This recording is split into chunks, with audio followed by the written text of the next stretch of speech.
Nibble discharge எந்த ஏஜில் வருதுன்றதை பொறுத்து, அதாவது ப்ரீமெனோபாசல் பீரியட்ஸ் இருக்கிற லேடிஸ்க்கு வந்து நிப்பிள் டிஸ்சார்ஜ் இருக்குது அப்படின்னும் போது 3 வகையான டிஸ்சார்ஜ் இருக்கலாம். ஒன்று வந்து ஒயிட் டிஸ்சார்ஜ், அது வந்து மில்க்கு, அது வந்து கேலக்டோரியா அப்படின்னு, அது வந்து ஹார்மோன் ரிலேட்டட், அதுக்கான ட்ரீட்மெண்ட் எடுத்துக்கலாம். ரெண்டாவது வந்து ப்ளீடிங்கு வரலாம் நிப்பிள் டிஸ்சார்ஜில், அது வந்து டக்டெக்டேஷியா அப்படின்னு சொல்லலாம், இல்லை ஃபைப்ரோடினோசிஸ் அதனால் சொல்லலாம். மூணாவது வந்து க்ரீனிஷ் டிஸ்சார்ஜ், இது டக்டெக்டேஷியா. இது மூணுமே வந்து ரொம்ப காமனாக இருக்கும். காமனாக இருக்கும் பட்சத்தில் அதுக்கான ஸ்கேன் பார்த்துட்டு ஹார்மோன் டெஸ்ட் பார்த்துட்டு அதுக்கான ட்ரீட்மெண்ட் எடுக்கலாம்.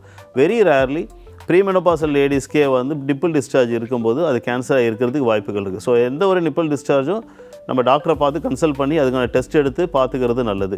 பட் போஸ்ட் மெனோபாஸுக்கு அப்புறமா வந்து நிப்பிள் டிஸ்சார்ஜ் இருந்தால் அது வந்து ரொம்ப சிக்னிஃபிகண்ட். ஏன்னா வந்து அவங்களுக்கு ஹார்மோன் நின்று போன பிறகு வந்து நிப்பிள் டிஸ்சார்ஜ் ஆகுது அப்படின்போது ப்ளீடிங் இல்லை ஒயிட் டிஸ்சார்ஜ் இல்லை க்ரீனிஷ் கலர் டிஸ்சார்ஜ் இருந்தால் இமிடியேட்டாக டாக்டரை பார்த்து அதுக்கு ஸ்கேன் பண்ணிவிட்டு அது கேன்சர் இல்லைன்றது கன்ஃபார்ம் பண்ணிக்கிறது நல்லது.